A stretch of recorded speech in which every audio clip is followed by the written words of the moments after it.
প্রিয় পঞ্চম শ্রেণীর শিক্ষার্থীরা, এসব পড়াশোনা করি চ্যানেলের পক্ষ থেকে তোমাদেরকে অনেক অনেক অভিনন্দন। আমরা আজকে তোমাদের গণিতের 2026 সালের নতুন বইয়ের অধ্যায় 6 অর্থাৎ শতকরা অধ্যায়ের 91 পৃষ্ঠার থেকে ক্লাস শুরু করছি। তো এই শতকরা অধ্যায়টা আসলে খুবই জরুরি, বড় ক্লাসের জন্য এটা খুবই প্রয়োজন হয়। বড় বড় চাকরির পরীক্ষাগুলোতে এই অঙ্কগুলো আসে। তো অন্যান্য পাঠগুলো দেখতে গেলে এই ভিডিও নিচে তোমরা প্লে লিস্টের লিঙ্ক পেয়ে যাবে, সেখান থেকে দেখে নেবে। তো কোনো বিদ্যালয়ে চতুর্থ শ্রেণীর 50 জন শিক্ষার্থীর মধ্যে 20 জন ছাত্রী এবং পঞ্চম শ্রেণীর 25 জন শিক্ষার্থীর মধ্যে 12 জন ছাত্রী, তুলনামূলকভাবে কোন শ্রেণীতে ছাত্র বেশি? তো দেখো এখানে বিভিন্নভাবে দেখানো হয়েছে যে যেহেতু 20 সংখ্যাটি 12 থেকে বড়, এই যে 20 সংখ্যাটা দেখো 12-র তুলনায় বড়, তাই আমার মনে হয় তুলনামূলকভাবে চতুর্থ শ্রেণীতে ছাত্রীর সংখ্যা বেশি। এটা একজনের মতামত। তো চতুর্থ শ্রেণী হচ্ছে 50, ছাত্রী হচ্ছে 20। পঞ্চম শ্রেণীতে আবার দেখো টোটাল হচ্ছে 25, তার মধ্যে ছাত্রী হচ্ছে 12। তো এখন যে বিষয়টা আমাদের দেখতে হবে যে এখানে ফাইনাল অ্যান্সারে দেখো পঞ্চম শ্রেণীটাই কিন্তু ছাত্রী বেশি আসছে। তো আমরা এই জিনিসটা দেখলে আসলে কখনোই বুঝতে পারবো না, কারণ এই সংখ্যাটা কিন্তু মোট সংখ্যাটা কিন্তু একই না। যদি এটাও টোটাল শিক্ষার্থী 50 হতো, আবার চতুর্থ এটা চতুর্থ শ্রেণীর 50 হতো, আবার পঞ্চম শ্রেণীর টোটাল স্টুডেন্টও যদি 50 হতো, তাহলে আমরা এই সংখ্যাটা দেখলে বুঝতে পারতাম যে কোনটায় ছাত্রী বেশি আছে। এটা যেহেতু ভিন্ন আছে, তাহলে এইভাবে কিন্তু উত্তর দেওয়া যাবে না, অর্থাৎ এই উত্তরটা কিন্তু ভুল। তো আমরা কি করব, ভগ্নাংশে চতুর্থ শ্রেণীতে মোট শিক্ষার্থীর মধ্যে ছাত্রী। তাহলে দেখো এটা যেটা করতে হয় সেটা হচ্ছে এমন যে চতুর্থ শ্রেণীর মোট শিক্ষার্থী, আমরা যখন অঙ্ক করব তখন এত ডিটেলস করব না, এখানে জাস্ট বেসিক বিষয়গুলো বোঝানোর জন্য দেখানো হয়েছে। চতুর্থ শ্রেণীর মোট শিক্ষার্থী, তাহলে এটা দেওয়া আছে 50 জন। তো এই চতুর্থ শ্রেণীর দেখো ছাত্রী সংখ্যা যেটা দেওয়া আছে সেটা হচ্ছে 20, ছাত্রী 20 জন। তো এটা যদি আমরা একটা ভগ্নাংশে প্রকাশ করি যে এই উম, চতুর্থ শ্রেণীতে শ্রেণীতে ছাত্রী সংখ্যা, ছাত্রী কমা মোট শিক্ষার্থীর কত অংশ, মোট শিক্ষার্থীর।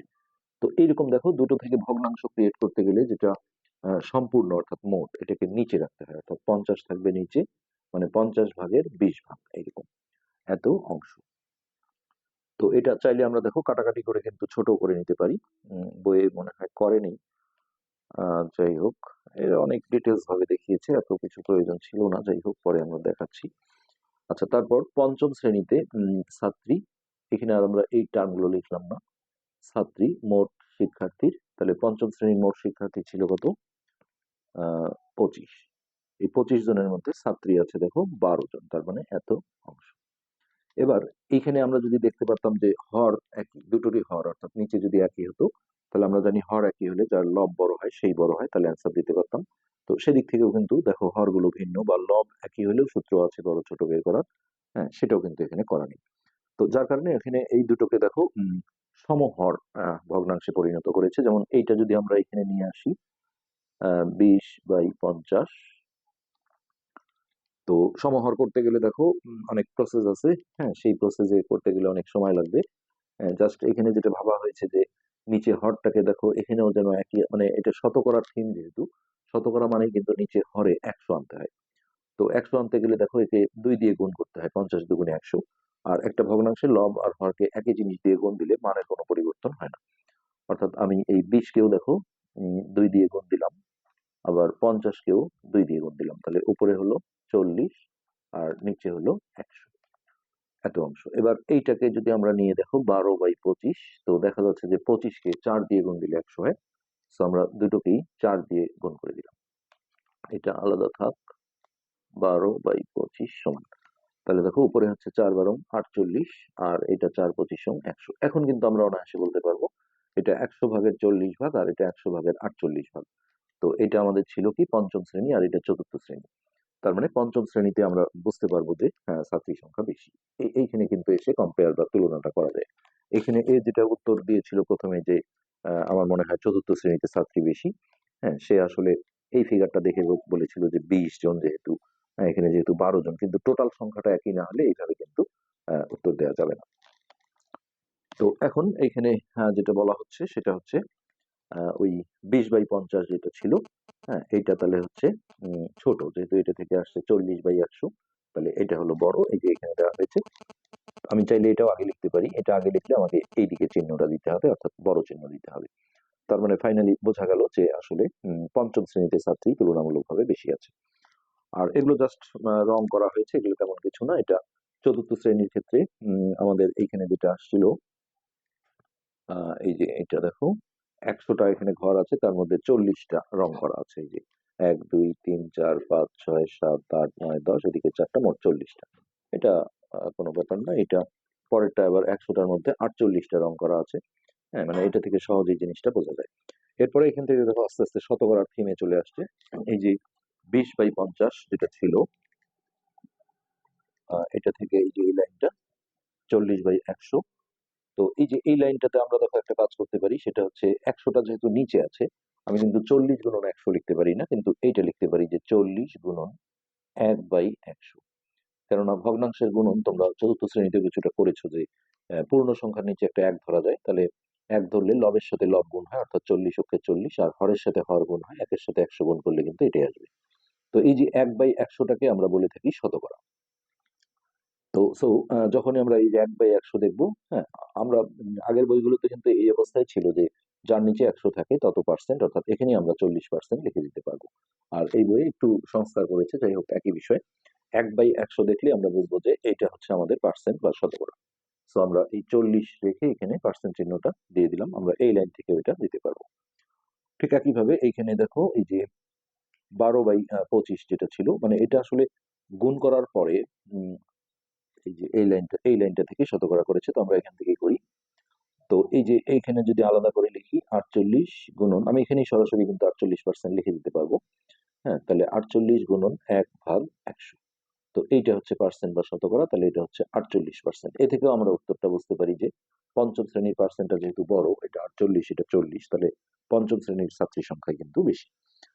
তো কখনো যদি সংক্ষিপ্ত প্রশ্ন আসে, তাহলে শতকরা কি বা প্রতীক কি, প্রতীক আসলে তোমাদের এই চিহ্নটা দিতে হবে।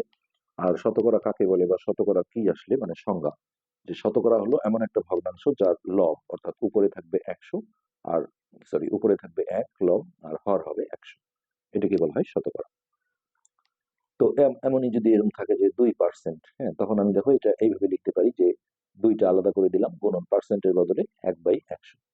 এটাকে আমরা এইভাবে লিখতে পারি। আমরা সরাসরি কিন্তু অঙ্কে এটাই লিখবো যে উপরে থাকবে 2, আর পার্সেন্ট বা শতকরাটা উঠে গেলে নিচে একটা 100 আসে। তারপর এটা যদি আমি 100 দিয়ে 2কে ভাগ করি, দশমিক ভগ্নাংশে আনি, তাহলে এইটা হবে আমাদের দশমিক ভগ্নাংশ। তো এই ছিল আমাদের 91 পৃষ্ঠা। এখানে পরবর্তীতে আবার ওই রং করার বিষয়গুলো আছে। তো কখনো যদি একটা শতকরা ভগ্নাংশকে আমাদের দশমিক ভগ্নাংশ, মানে দুই রকম বিষয়, একটা সাধারণ ভগ্নাংশ চাবে, এগুলো চাবে কিন্তু সংক্ষিপ্ত প্রশ্নে। হ্যাঁ, ধরো 15%, এটা একটা শতকরা ভগ্নাংশ দিয়ে যদি বলে সাধারণ ভগ্নাংশে প্রকাশ করো। সাধারণ, এটা অনুশীলনীতে অঙ্কে আছে, ভগ্নাংশে প্রকাশ করো। আচ্ছা, এরপরে আবার বলা হবে দশমিক ভগ্নাংশে প্রকাশ করো। তো যদি শুধু দশমিক ভগ্নাংশই চাই, সেক্ষেত্রেও কিন্তু আগে সাধারণ ভগ্নাংশে প্রকাশ করতেই হবে। সাধারণ ভগ্নাংশ মানে হচ্ছে যেগুলো যেগুলো লব আর হর থাকে। তো এটা দেখো, সাধারণ ভগ্নাংশে প্রকাশ করতে গেলে আমরা সরাসরি পার্সেন্টটা তুলে নিচে একটা 100 দেবো। আর এখানে যদি কোনো কাটাকাটি থাকে, তাহলে আমরা কাটাকাটি করব। 5 দিয়ে দেখো ভাগ দিলে 3 বার যায়, কাটাকাটি মানে একই সংখ্যা দিয়ে দুটোকেই ভাগ করা। এটাকে 5 দিয়ে ভাগ দিলে 5 বিশ 100, তাহলে এই যে উপরে 3 নিচে 20, এটাই হচ্ছে আমাদের এইটার হচ্ছে সাধারণ ভগ্নাংশে প্রকাশ। এটা আমি আবারও যদি দেখো 20 দিয়ে 3কে ভাগ করি, তাহলে ঘুরে কিন্তু আমাদের দেখো কি আসে, আমি দেখাই। মানে ভুল বললাম, মানে এটাকে যদি এখন শতকরায় প্রকাশ করি, হ্যাঁ, তো শতকরায় প্রকাশটা এখনো আসেনি, যাই হোক ওটা এখন আলোচনা না করি। যে একটা 100 আনতে হবে, তো 100 আনতে গেলে দেখো এখানে নিচেও একটা 5 দিয়ে গুণন দেবো, এখানে একটা 5 দিয়ে গুণ দেবো। তাহলে নিচে 5 দিয়ে গুণ দিলে 100, নিচে 100 মানে ওটা শতকরা, আর উপরে 5 দিয়ে গুণ দিলে 15, এই যে 15% চলে আসছে। আচ্ছা, যাই হোক, এখন যদি দশমিক ভগ্নাংশ চাই, তাহলে আমাদের এই যে নিচে যেটা আছে এইটা দিয়ে 3কে ভাগ করতে হবে। তাহলে 0.0 প্রথমে একবার গেল, 20 20, 0 1, আর ভাগফলে দশমিক থাকলে আমরা আগের চ্যাপ্টারে শিখে আসছি প্রত্যেক লাইনে লাইনে একটা করে শূন্য এমনি নেওয়া যায়। নিলেই দেখো এটা 5 বিশ 100, আর এইখানে সামনে একটা শূন্য দিতে পারো প্রথমে দশমিক আসার কারণে।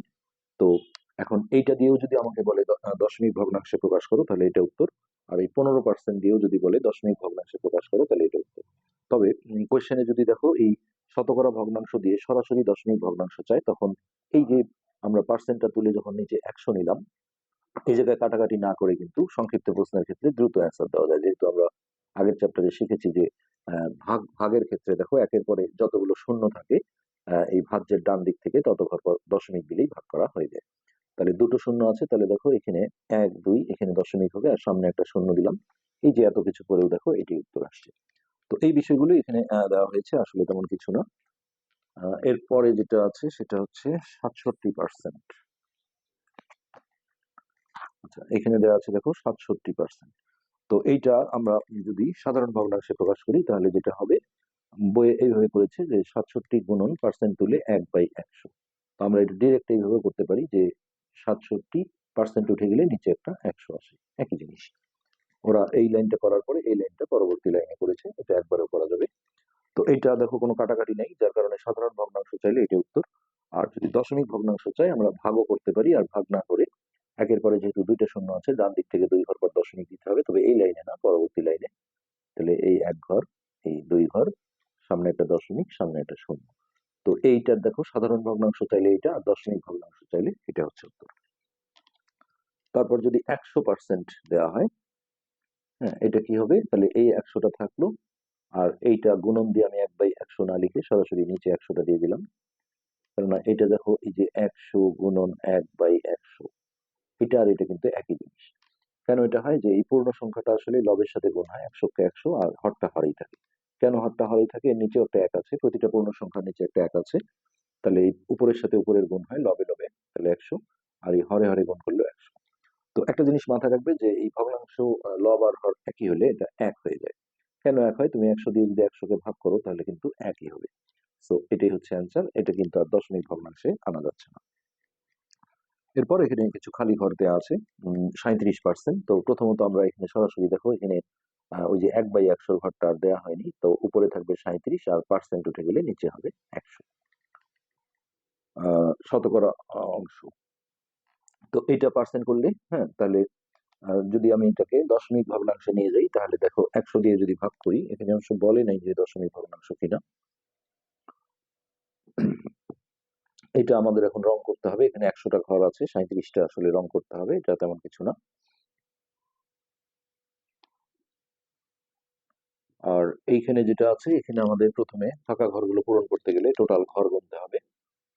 1 2 3 4 5 6 7 8 9 10, 1 2 3 4 5 6 7 8 9 10, তাহলে মোট হচ্ছে 100টা ঘর আছে।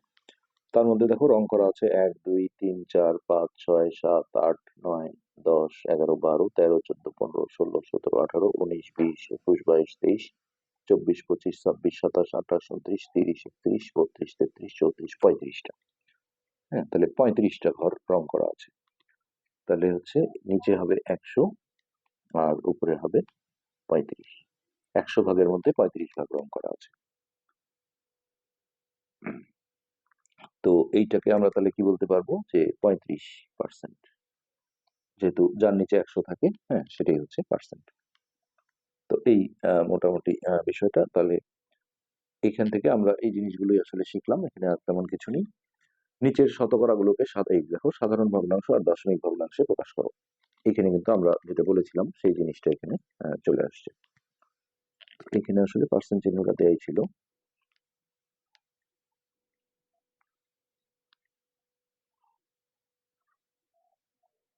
ও, এটা ঘরটা মনে হয় কাটাকাটির জন্য দিয়েছিল। এখানে দেখো কাটাকাটি হয়, 5 দিয়ে কাটলে 535, আর এটা 5 বিষম 100, তার মানে 7/20। আর এটা দশমিক ভগ্নাংশে আনলে যেটা হবে, 20 দিয়ে যদি তোমরা 7কে ভাগ করো, অথবা এই লাইনটা দেখলে ভালো হয়, একের পরে দেখো ডান দিক থেকে 2 ঘর, দুইটা শূন্য আছে, তাহলে ডান দিক থেকে 2 ঘর পর দশমিক হবে, 1 ঘর 2 ঘর, সামনে একটা দশমিক, মানে একটা সাধারণ ভগ্নাংশ থাকলো আর একটা হচ্ছে দশমিক ভগ্নাংশ থাকলো। তো এইটাকে আমরা যদি দশমিক ভগ্নাংশে নিয়ে যাই, এখানে ক্লিয়ার করে বলে নাই তারপরেও, তাহলে এটা একের পরে দুটো শূন্য আছে, ডান দিক থেকে 2 ঘর পর দশমিক, অথবা 100 দিয়ে 37কে ভাগ করলেও একই রেজাল্ট পাবে। এটা হচ্ছে দশমিক ভগ্নাংশ। তো এবার আমরা নিচের অঙ্কগুলো করার চেষ্টা করি। এখানে 1 নম্বরে আছে দেখো 80%।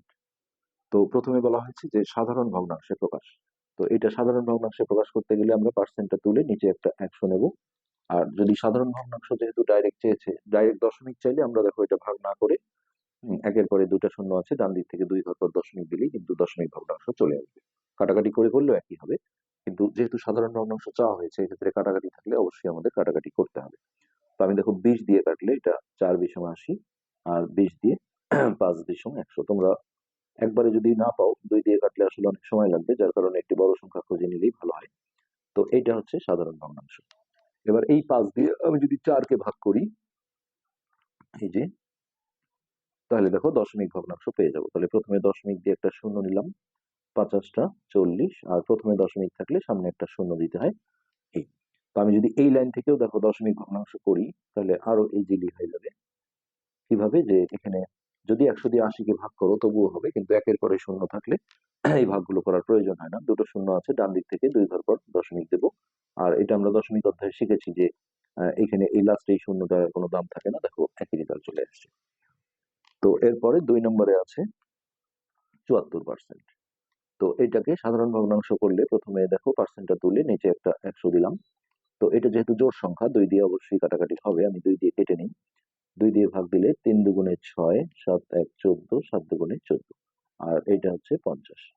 তাহলে এই যে 37/50, এটাই হচ্ছে আমাদের সাধারণ ভগ্নাংশ।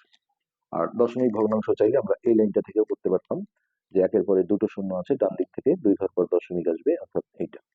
আর আমি এই পরিস্থিতিতে যদি করি তাহলে এই 50 দিয়ে আমি 37-কে দেখো ভাগ করব, তাহলেই দশমিক ভগ্নাংশ চলে আসবে। এই, তাহলে দশমিক শূন্য, এখানে আমি যদি 7 বার দিই তাহলে 7 শূন্য শূন্য, 5 7 35, 0 2, আর ভাগ ফলে দশমিক থাকলে একটা শূন্য এমনি নেওয়া যায়। এবার যদি আমি 4 বার দিই, 4 50 কিন্তু 200। এই সামনে একটা শূন্য দাও, দেখো এটা আমরা মৌখিক ভাবেই করে ফেলেছিলাম। লাস্ট অঙ্ক এখানে 3 নম্বর। 3-এ আছে 81%। তো একে সাধারণ ভগ্নাংশ চাইলে আমরা দেখো 81/100 করে দেব, এটা। তো এখানে কোনো কাটাকাটি নেই, এটাই হচ্ছে সাধারণ ভগ্নাংশ। আর দশমিক ভগ্নাংশ চাইলে 100 দিয়ে 81-কে ভাগ, অথবা ডিরেক্ট আমরা এখানে একের পরে দুটো শূন্য আছে, ডান দিক থেকে 2 ঘর পর দশমিক দিলেই কিন্তু আমরা পেয়ে যাবো। তো এই জিনিসগুলোই আসলে ফাঁকা ঘরে বসাতে বলা হয়েছিল। এই যে এখানে তো প্রথমত দেখো পার্সেন্টটা তুলে নিচে 100 নিতে হবে, তারপর ওটা হচ্ছে ওরা কাটাকাটিটা হয়তো করেনি, যার কারণে আর একটা বক্স করেনি, কিন্তু কাটাকাটি থাকলে অবশ্যই এটা করতে হয়। আর এটা যেটা দশমিক ভগ্নাংশ করে অ্যান্সার আসছে সেটা তোমরা এখানে বসাবে। তো এই আজকের পার্টে আমরা 92 পৃষ্ঠা পর্যন্ত কমপ্লিট করলাম। পরবর্তী পার্ট দেখার আমন্ত্রণ রইল। আর তোমাদের কাছে একটা রিকোয়েস্ট, যে ভিডিওতে অবশ্যই তোমরা কমেন্ট তোমরা করতে পারো না, যেটা মেড ফর কিডস থাকে, পঞ্চম বা ষষ্ঠ শ্রেণী পর্যন্ত ইউটিউব থেকে এটা করে দেওয়া হয়। মোটামুটি ভিডিওতে লাইক করবে, এটা আমরা আশা করি। আজকে পর্যন্তই, ধন্যবাদ।